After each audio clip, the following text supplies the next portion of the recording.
So the best way to think about Donald Trump is that he's running a TV show and he wants everyone to be part of his story. And what's the story these days?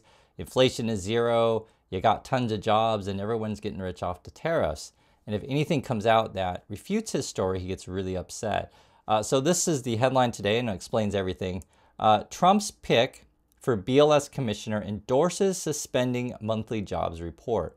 So what's going on, right? If you don't like the data, you attack the data, you fire the person or release the data, you put in your own person, and then now you just don't release any data, right? If you don't like jobs data, just don't say anything. And this is actually a strategy that they'll do in places like China. So if you guys remember this a couple of years ago, this was a headline back in 2023. China stops releasing youth unemployment rates amid economic gloom. That's when youth unemployment was like in the 20% range. Basically, if you guys don't know, I used to live and work in China. And the biggest issue there is honestly lack of free speech and lack of free press. And the USA with Donald Trump is going in that route to essentially Trump is on nonstop is attacking people, threatening people if they release stuff. And it makes sense in terms of Trumpy's world of why they would pick then this completely unqualified person to head the Bureau of Labor Statistics. So this is the new dude. His name is Antony. He hasn't been confirmed yet, but that's who Trump wants. And he's like, oh yeah, we should totally not release data. Have a listen to this. Nominee for BLS Commissioner E.J. Antony recently told Fox Business that the BLS should suspend issuing monthly job reports and only issue quarterly reports until the jobs data methodology is corrected. So does the president disagree with that assessment that his nominee has said there, or suspending these monthly job reports a real option? I think he floated the idea of possibly suspending until they can get the data and the methodology in order. And this president wants to ensure that the BLS, again, is putting out accurate and honest data that the American people can trust. Since you brought up the new commissioner, he holds a master's and doctor's degree in economics from Northern Illinois University. He's the chief economist in the Heritage Foundation's Center for the Federal Budget. And in addition to his work at Heritage, he has multiple other roles. He's been widely renowned for his work on economic issues. He's been called before Congress to testify as an economic expert. So he's a qualified individual, and the president trusts him to lead this important department. At the moment, though, we are still releasing some data. You got inflation data today for CPI. Came in at 2.7. Core, if you take out food and energy, came at 3.1. So you're looking at 2 to 3. And when the tariffs continue to kick in, you'll probably see prices of things go up. Now, Trump gets really mad when you bring up this stuff and he wants to change focus. And these days, now we're talking about giving medals to big balls. No, seriously, that's what we're talking about. Take a look at this. Quick follow-up to that. Given the heroic actions of a member of this administration just a few blocks from this building, will the president consider giving the Presidential Medal of Freedom to big balls? I haven't spoken to him about that, but perhaps it's something he would consider. I'll ask him and get back to you, Benny. Thanks for being here. So that was Benny Johnson on giving a Medal of Freedom to big balls. And if you're curious, yes, the White House definitely is a clown show. This is also what's going on, and continuing with the clown show thing. Trump threatens Fed Chair Powell with major lawsuit, demands interest rate cuts. So you know that Trump likes to sue everyone, right? And they even illustrated that well in the latest South Park episode. Would he actually sue Fed Powell? I mean, you never know. This is the tweet here. Jerome Too Late Powell must now lower the rate. Steve Mnuchin really gave me a beauty when he pushed this loser, okay? Because Trump's the one who appointed Powell. The damage he has done by always being too late is incalculable. Fortunately, the economy is so good that we've blown through Powell and the complacent board. This part's always weird to me because if everything's so awesome and so great, according to Trump, why are we always like worried about cutting rates? Because if you're going to be cutting rates, and you're kind of worried about growth. So you're always saying a couple things at the same time for Trump. I mean, a lot of stuff he says doesn't really make sense.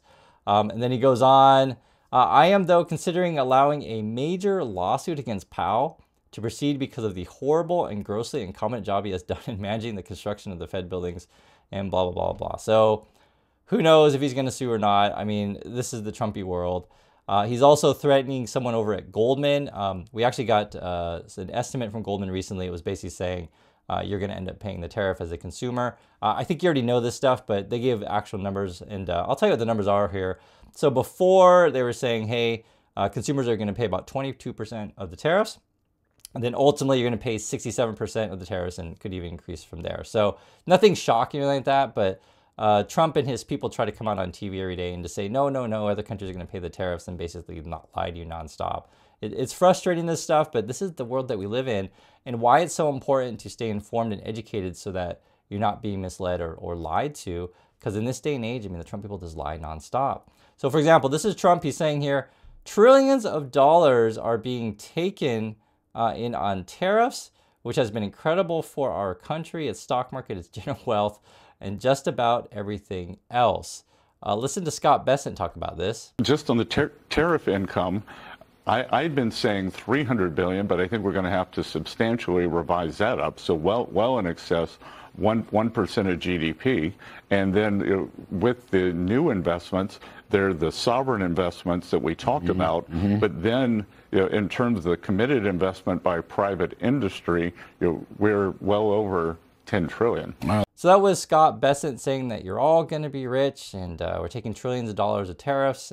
The whole thing is bizarre because it's essentially saying, hey guys, we're going to tax poor people more, a larger percentage of their income, right? All the prices are going to go up more at Walmart, and then somehow you're all going to get rich because of that. I mean, it's bizarre to me.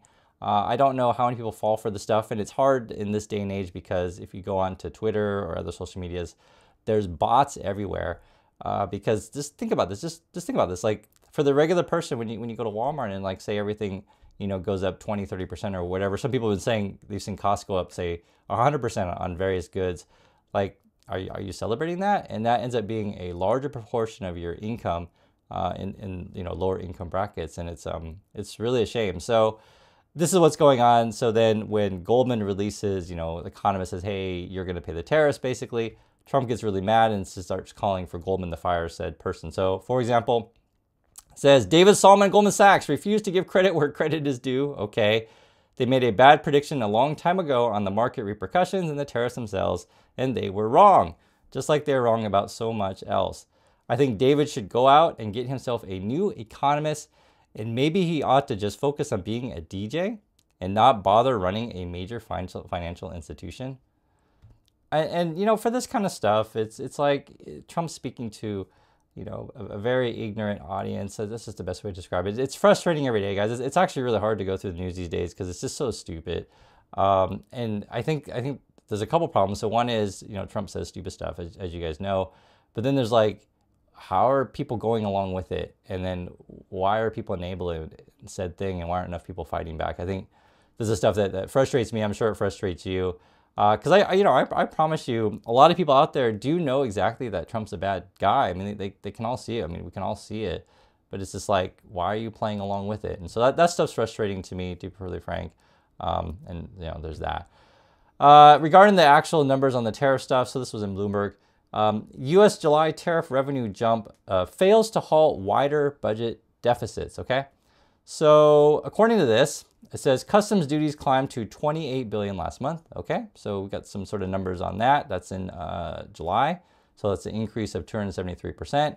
Then it says at the same time, the monthly budget deficit came in at $291 billion. So the numbers just don't add up. And that is a major problem.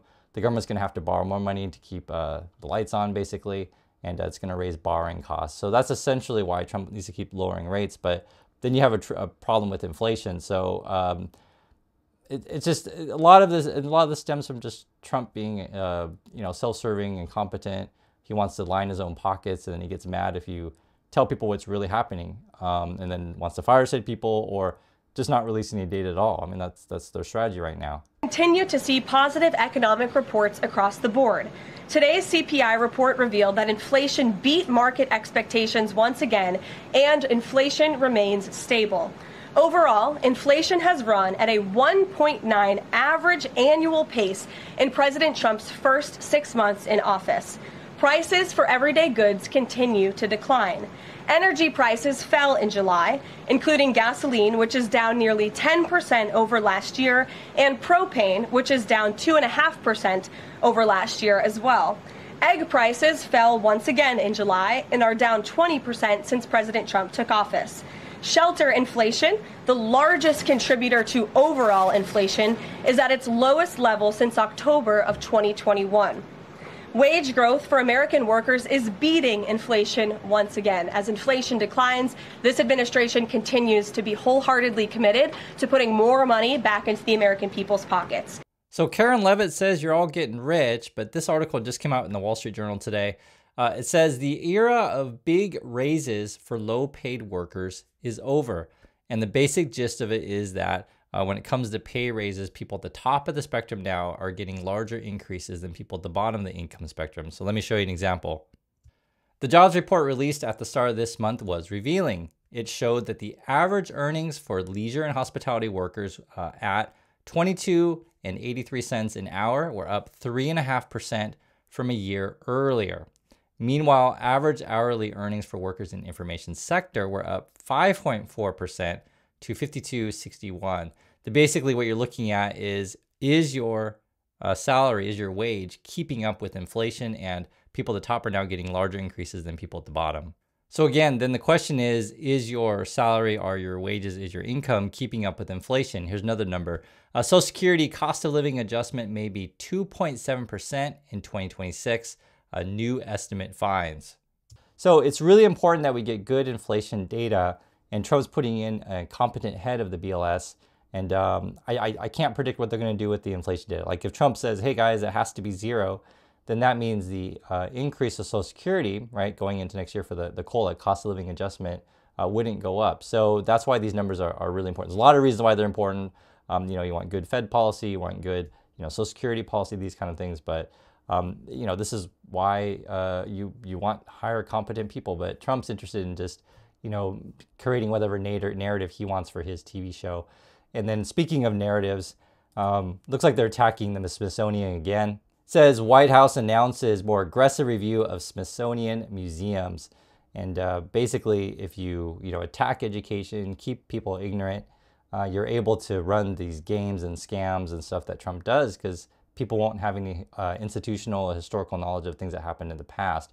And as I always say, and I'm sure you guys should know this, is learn from the mistakes of the past and be better in the future. And I think a lot of us are frustrated, guys. I feel frustrated every day, trust me, to where like we should have learned from the first time around that Trump was a bad dude, and people voted for him again. Trust me, guys, I really know it's ludicrous. And essentially, there's multiple reasons why you can factor this in, but there's people out in the USA that are just like, I could never vote for women, or I could never vote for a person of color. And it's just, I'm just being blunt with you guys about that stuff. And it's frustrating because I think they know deep down Trump's a bad dude, but they can't bring themselves to like, oh, wow, there's other candidates out there, other people other than Trump. It's weird. And this is, again, you want to learn from history and stay informed and educated. So that's my thoughts on this stuff. I want to hear yours, and I catch you on the next video.